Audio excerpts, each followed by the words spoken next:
जय श्री राधा कृष्ण। क्या हम लड्डू गोपाल को एसी के कमरे में सुला सकते हैं? क्या हम लड्डू गोपाल को अपने बेड पर सुला सकते हैं जिस पर हम खुद सोते हैं, और साथ ही अलग कूलर, पंखे या फिर एसी की व्यवस्था ना हो तो हम व्यवस्था कैसे बनाएं?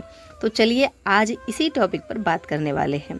अब देखिए, जो भक्त का भाव होता है ना, वो तो सोचते हैं कि हम तो कूलर एसी में सोते हैं और अपने ठाकुर जी को या अपने लाला को उस छोटे से मंदिर में बिठा रखा है जहाँ तो ना तो पंखे की व्यवस्था है और ना ही कूलर की, और हम एसी के आनंद ले रहे हैं। तो क्या हम अपने ठाकुर जी को एसी वाले कमरे में अपने साथ अपने बेड पर सुला सकते हैं? तो जी हाँ, अपने लड्डू गोपाल को, अपने लाला को आप एसी वाले कमरे में सुला सकते हैं, लेकिन हमें कुछ बातों का ध्यान रखना है। अब चलिए जानते हैं कौन सी हैं वो बातें जिनका हमें ध्यान रखना है। देखो, लड्डू गोपाल जी की सेवा ना एक छोटे बालक के रूप में की जाती है, इसलिए उनकी सेवा में मौसम का खास ध्यान रखा जाता है। तो देखो, एसी का जो तापमान है वो बिल्कुल भी हमें ना ज़्यादा कम नहीं करना है, यानी कि 16 या 18 नहीं रखना है, क्योंकि इससे ना कमरा बहुत ज़्यादा ठंडा हो जाता है। और एसी का तापमान हमें नॉर्मल रखना है, जैसे कि 24 हो गया या 26 हो गया, इतना हमें ध्यान रखना है। अगर हम बिल्कुल टेम्परेचर कम कर देंगे तो हमारे डाला को ठंड लग सकती है।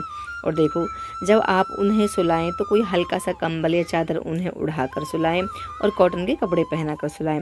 हल्की सी चादर तो देखो आप उन्हें उड़ा कर ही रखें। और एसी में सुलाते समय इस बात का ध्यान जरूर रखें कि एसी की सीधी हवा लड्डू गोपाल के ऊपर ना जाए। जहां हवा जा रही है आप उसके अपोजिट साइड सुलाएं।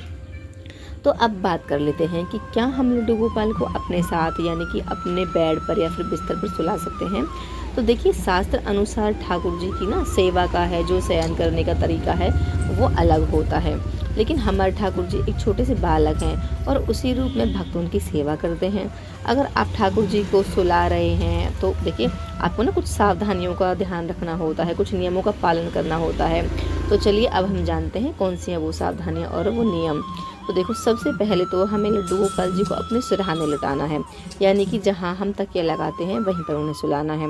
अपने पैरों की तरफ तो ठाकुर जी को भूल कर भी ना सुलाएं। और दूसरा है पवित्रता, जो कि सबसे अहम है। पवित्रता की बात करूँ तो देखो, कमरे को हमें बहुत ही पवित्र और सात्विक रखना है। हस्बैंड वाइफ साथ में नहीं सो सकते हैं। अगर बच्चे सोए हैं तो आप ठाकुर जी को वहाँ पर सुला सकते हैं। बिस्तर गंदा नहीं होना चाहिए, यानी कि शुद्धता का पूरा ध्यान रखना है। और देखो, ठाकुर जी को कभी भी सीधा गद्दे या फिर चादर पर नहीं सुलाना चाहिए। ठाकुर जी के लिए ना आप एक छोटा सा बेड अलग से मंगवा लें, उस पर बिछाने के लिए गद्दा, चादर, पिल्लो भी मंगवा लें, या फिर आप ये चीज़ें तो खुद भी बना सकते हो। इन चीज़ों के साथ ठाकुर जी को अलग से आप बेड लगाएं और ठाकुर जी को उस पर सुलाएं। और सबसे अच्छा तरीका रहता है, अगर आपके कमरे में कोई टेबल है, स्टूल है, या फिर आपने सोफ़ा रखा हुआ है, तो उस पर ठाकुर जी का बेड लगाकर उनको सुलाएं। लेकिन ठाकुर जी का एक छोटा सा पर्सनल बेड तो आप उनके लिए मंगवा ही लेंगे, सबसे अच्छा रहेगा। अब देखो, वैसे शास्त्र इस चीज़ की आज्ञा नहीं देते हैं। अगर आपने ठाकुर जी की सेवा अपने इष्ट या फिर भगवान के रूप में ले रखी है तो आप उन्हें मंदिर में ही सुलाएं, क्योंकि तब नियम जरूरी हैं। और अगर आप उन्हें अपना पुत्र, भाई, सखा या पिता के रूप में मानते हैं तो फिर देखिए, आपको दुनिया की देखा देखी नहीं करनी है। फिर भी पहले आप अपने मन से पूछें, क्या सच में आप अपने लाला को गर्मी में नहीं देख सकते हो? तभी आप उन्हें अपने कमरे या फिर अपने बेड पर सुलाएं। अब देखो, जिनका एक कमरा है ना, तो शास्त्र अनुसार तो वो सेवा ही नहीं कर पाएंगे, क्योंकि शास्त्रों के अनुसार तो देखिए बहुत नियम होते हैं, बहुत सावधानियों का ध्यान रखना होता है। आप अपने लाला को हृदय से अपना बनाओ और खूब प्रेम करो। अगर आप सच में ही हृदय से उनको अपना लाला मानते हो तो फिर आप पर कोई भी नियम लागू नहीं होता है। अब देखिए, अगर आप ठाकुर जी के लिए अलग से कूलर, पंखे की सुविधा नहीं कर पा रहे हैं तो आप उन्हें सूती वस्त्र पहनाएं, चंदन का लेप लगाएं जो इत्र ठंडक देते हैं, जैसे कि मोगरे का हो गया, खस का हो गया, गुलाब का इत्र है। ये देखिए, ये ना शरीर को ठंडक देने वाले इत्र हैं, तो आप इन्हें लगाएं। और एक छोटे से मिट्टी के मटके में आप उनके लिए पानी भर कर रखें, जिससे पानी ना ठंडा रहेगा। और ठंडे पेय पदार्थों का भी आप भोग लगा सकते हैं। फूलों का आसन बिछाएं या फिर बिस्तर पर भी आप इनको बिछा कर फिर आप लड्डू गोपाल को सुला सकते हैं। और दोपहर में ना आप ठाकुर जी का आराम की व्यवस्था ज़रूर करें, जहाँ पर आवाज़ आती जाती रहे। और हाँ, आप ठाकुर जी के लिए खस की कुटिया भी बना सकते हैं, वो ठंडी रहती है और ठाकुर जी को ना सेवा ठंडक प्रदान करती रहती है। और आप हाथ से भी उनके लिए पंखा बनाकर उनके पास रख सकते हो, ताकि हमारे लड्डू गोपाल को जब भी ठंड गर्मी लगे तो अष्ट सखियाँ या फिर हमारे ठाकुर जी अपनी हवा कर सकें। देखो, भक्ति और सेवा भाव के अनुसार कुछ गुरुजनों का मानना है कि ठाकुर जी को प्राकृतिक वातावरण बहुत अधिक प्रिय होता है।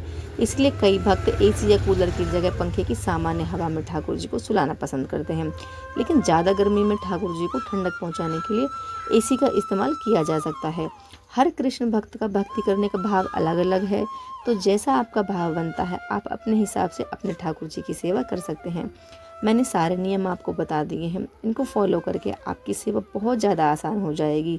अगर आपके मन में आ रहा कोई प्रश्न मुझसे छूट गया है तो आप मुझसे कमेंट के द्वारा पूछ सकते हैं, मैं उस पर वीडियो ज़रूर बनाऊंगी।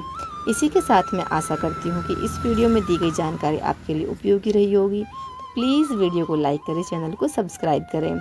और ज्ञान बांटने से बढ़ता है, इसलिए वीडियो को ज़्यादा से ज़्यादा शेयर करें। Please like, share and subscribe. Thank you. Radhe Radhe.